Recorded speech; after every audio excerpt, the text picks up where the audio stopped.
स्वागत है आप सभी का Shashi sir official YouTube channel में। स्टार्ट करते हैं आज का क्लास। आज हम लोग देखेंगे 8वां अध्याय एक वृक्ष की हत्या कवि कुंवर नारायण से संबंधित महत्वपूर्ण ऑब्जेक्टिव। चलिए, इससे पहले हम लोग अन्य जो 7 चैप्टर्स हैं उसका ऑब्जेक्टिव बना चुके हैं, डील कर चुके हैं। नहीं देखा है तो प्लीज़ प्लेलिस्ट में जाकर ज़रूर देख लें। चलिए स्टार्ट करते हैं। पहला जो क्वेश्चन है क्या पूछ रहा है, कवि कुंवर नारायण का जन्म कब हुआ। कवि कुंवर नारायण की जन्म तिथि पूछी जा रही है। तो देखते हैं, चलिए ऑप्शंस को। ऑप्शन क्या है, थोड़ा पेज ऊपर चला गया, कोई बात नहीं, उससे थोड़ा नीचे कर लेते हैं, कोई दिक्कत नहीं है उसके लिए।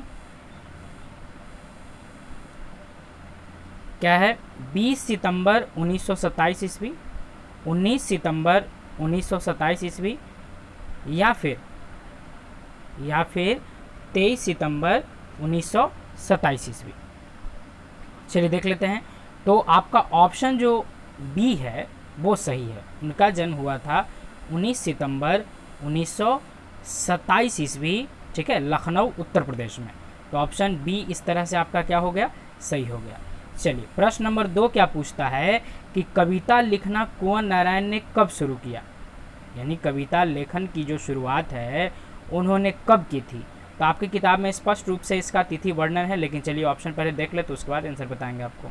1940, 1950, 1960 या फिर 1955।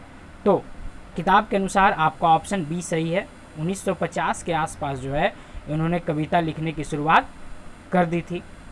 चलिए तीसरा जो क्वेश्चन है पूछ रहा है आपसे कि कुंवर नारायण किस तरह के कवि हैं।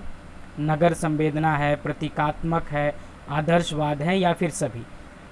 तो आपकी किताब में भी इसी बात का जिक्र है कि कवि कुंवर नारायण जो है नगर संवेदना से संबंधित कवि हैं। तो ऑप्शन ए आपका क्या होगा, सही होगा। और नेक्स्ट आगे बढ़ते हैं चौथा क्वेश्चन की ओर।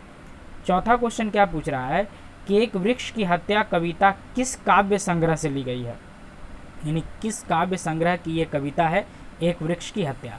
चलिए ऑप्शंस को देख लेते हैं। चक्रव्यूह है, अपने सामने, इन दिनों, या फिर कोई दूसरा नहीं।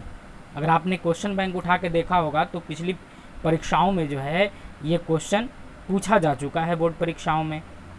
तो चलिए देख लेते हैं। आपका ऑप्शन जो है ये सी सही है। इन दिनों नामक काव्य संग्रह से ये एक वृक्ष की हत्या कविता लिया गया है। चलिए नेक्स्ट है 5वां क्वेश्चन। कवि ने वृक्ष के डाल की तुलना किससे की है।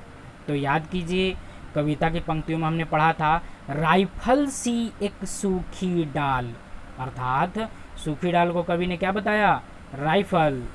तो स्पष्ट हो जाता है कि आपका ऑप्शन नंबर डी क्या है, 100% नहीं बल्कि 110 या बहुत 200% सही है।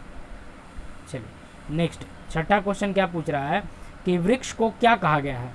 वृक्ष माँ के समान है, बूढ़ा चौकीदार के समान है, बाप या फिर सभी। तो कवि ने वृक्ष को क्या बताया है, बूढ़ा चौकीदार बताया है कविता में। ठीक है, कविता में ये बात स्पष्ट है। जिन्होंने नहीं देखा आप कविता की वीडियो भी जाकर देख सकते हैं, बड़ी आसानी से उसमें आपको समझ में आएगा सारा बात। नेक्स्ट क्या है, कुंवर नारायण कैसे कवि हैं। संवेदनशील हैं, रहस्यवादी हैं, छायावादी हैं या फिर प्रयोगवादी हैं। तो ऐसा क्वेश्चन जो है थोड़ी देर पहले हम लोग डील किए थे। तो कैसे कवि हैं, अरे नगर संवेदना के कवि हैं तो कैसे हुए, संवेदनशील हुए निश्चित तौर पर। तो ये ऑप्शन आपका सही है। 8वां क्वेश्चन क्या है, वृक्ष कहाँ तैनात रहता था। कवि कह रहे हैं कि वृक्ष कहाँ तैनात रहता था। कवि ने खुद भी बताया है, तो सीमा पर, जंगल में, दरवाजे के पास या फिर घर में। तो कहाँ तैनात रहता था, हमेशा तैनात रहता था दरवाजे के पास, इसीलिए उसको क्या बताया गया, बूढ़ा चौकीदार। कहाँ रहता है, दरवाजे के पास। तो ऑप्शन सी आपका 100% सही है। नेक्स्ट देखते हैं 9वां क्वेश्चन, किसके कारण नदियाँ नाला बन जाएंगी। नदियाँ जो हैं नालों में परिवर्तित हो जाएंगी, ये किसके कारण होगा, वायु प्रदूषण के कारण होगा, जल प्रदूषण के कारण होगा, ध्वनि प्रदूषण के कारण होगा या सभी के कारण होगा। तो आपको पता होना चाहिए कि नदियों के गंदा होने का मूल कारण वायु प्रदूषण नहीं, वायु प्रदूषण से तो वायु दूषित होगी। ठीक है, तो आपका कौन सा होगा, जल प्रदूषण के कारण नदियाँ नाला हो जाएंगी अर्थात दूषित हो जाएंगी। 10वां क्वेश्चन क्या कहता है पेड़ों के कटने से जंगल क्या बन जाएगा। पेड़ जब कटेंगे तो कविता के अनुसार, कविता में इस बात का जिक्र है कि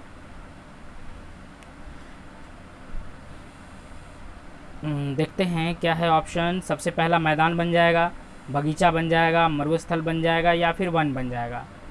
तो क्या बन जाएगा, जैसे ही पेड़ काटे जाएंगे तो जंगल बदल जाएगा मरुस्थल में। कविता की ही पंक्ति है, बचाना है जंगल को मरुस्थल हो जाने से, यानी पेड़ लगातार कटते रहे तो जंगल मरुस्थल में बदल जाएंगे।